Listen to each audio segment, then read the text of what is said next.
नमस्कार मित्रों, आज मैं गोवर्धन पूजा देखने के लिए एक गांव में आया हुआ हूं, जो कि छत्तीसगढ़ का एक गांव है। आइए जानते हैं यहाँ किस तरीके से गोवर्धन पूजा मनाई जाती है।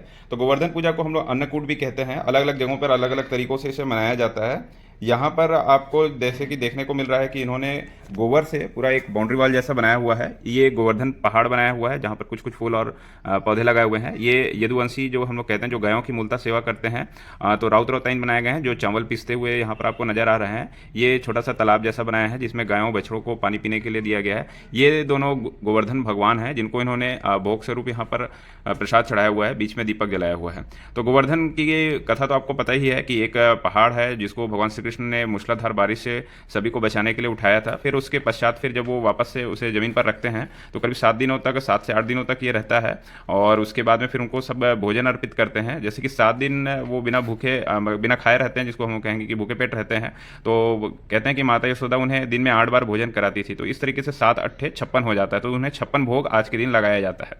तो अन्न और जितने भी उपज है वो उसकी सामग्री का भी कई जगहों पे ऐसा पहाड़ बना करके खिलाया जाता है। तो ये इस तरीके से एक 56 भोग की कहानी है जो कि गोवर्धन पर्वत से ही संबंधित है। और देखिए इन्होंने यहाँ पर गायों को भी बांध रखा है। ये गायों के बछड़े हैं, बाहर गई हैं, दिन में वो बाहर जाते हैं, फिर शाम को जैसे ही वो लौट करके आएंगे उनकी पूजा की जाएगी और उनके लिए भोग प्रसाद जो खाने पीने की पूरी सामग्री बनाई जाएगी उसको यहाँ पर बीच में ऐसा रखा जाएगा। और उनको ऐसे अभी तो रस्सी से बांध रखा है, तो वो खोल करके बिल्कुल आज़ाद वाले स्थिति में स्वतंत्र अवस्था में उन्हें खाने दिया जाएगा। फिर थोड़ा सा हिस्सा उसको भोग के रूप में निकाल करके रखेंगे और घर के लोग उसको एज प्रसाद के रूप में ग्रहण करते हैं।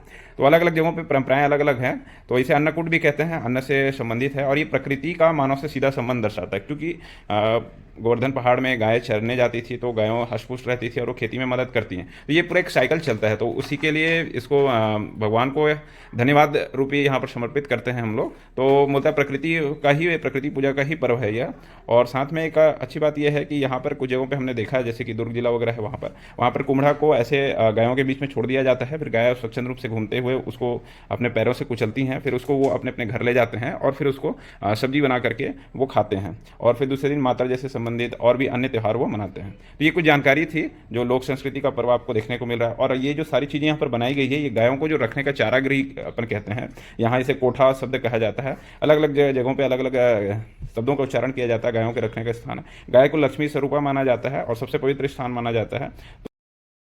और ये देखिए अभी हम लोग इनको भोजन करा रहे हैं, जैसे कि मैंने सुबह बताया था। अब मैं गाय को हम देते हैं, ये है और ये इस तरीके से इनको प्रसाद के रूप में इसको भेंट करते हुए हम लोग गाय लोग आराम से खा रहे हैं। वैसे पहले के समय में गाय लोगों को खोल दिया जाता था और पूरा उसके थ्रू इसको भोजन बहुत सारे जगह पे रख करके कराया जाता था। अभी ऐसी व्यवस्था नहीं है, सामान्य ढंग से इनको करा दिया जाता है, की जाती है। तो यही कुछ जानकारी थी हमारी। उम्मीद है आपको पसंद आई होगी। धन्यवाद।